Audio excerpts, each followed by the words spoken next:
کسے خدا یاد، کسے خدا کے مصطفیٰ یاد، جنہیں یاد ہوتا ہے ان کے چہرے و کردار سے پتہ چلتا ہے۔ لیکن اللہ فرماتا ہے ایمان والو، خطاب ہے جو اللہ والے تھے نا، وہ کہتے ہیں جی مانی، کیا ڈر ہے، تجھے مانا ہے نا تو تیری ماننی ہے، اب تو ہمیں پکار رہا ہے، یہ تو تیری مہربانی ہے، تیرا فضل ہے، کیا ڈر ہے، توبہ کرو، توبہ کرو اللہ، کس کی جانب، اللہ کی طرف رجوع کرو، کس کی طرف رجوع کرو،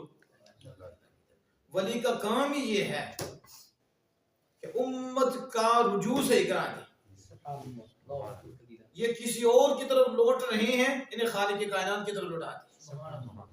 ولی کا کام یہ ہے، اور کوئی کام نہیں ہے ولی کا کام یہی ہے، ان کا تعلق ان کے مالک سے کرا دے، ان کی توجہ خالق کائنات کی طرف کرا دے، وہ درمیان میں وہ وسیلہ ہے جس وسیلے سے خالق کائنات کی طرف توجہ ہو جاتی ہے۔ توبو الی اللہ، اللہ کی جانب کیا کرو، توبہ کرو، رجوع کرو، اور سارے کرو،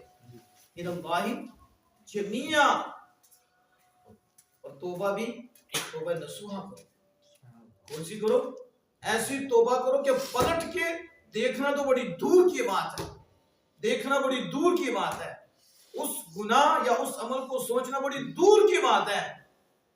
تیرے خیال میں بھی اس کے متعلق نفرت ہو جائے، نفرت ہو جائے، ایسی توبہ، توبہ نصوحہ، جیسے بھینس کے تھنوں سے دودھ نکل کے واپس نہیں جاتا، ایسے تو اللہ کی طرف جائے اور اس کے بعد کبھی شیطان کی طرف نہ آئے، سبحان اللہ، ایسا پکا ہو۔ نعرہ تکبیر، نعرہ رسالت، نعرہ رسالت، نعرہ حیدری۔ آپ کی محبت میں مجھے حضرت امام جعفر صادق رضی اللہ عنہ یاد آیا، سبحان اللہ، سبحان اللہ، اصل یہی زندگی ہے۔ توبہ اس چیز کا نام نہیں کہ دن پہ تسبیح پڑھتے رہو 1000 مرتبہ تسبیح اور دن میں پھر بھی شیطان بیٹھا ہو، کام وہاں ہی ہے، اور دن آج میں تسبیح ہے، استغفر اللہ، اور کون سی استغفر اللہ کر رہے ہو، نماز تو تجھے پڑھی نہیں جا رہی، نماز تو پڑھ ہی نہیں رہا، شیطان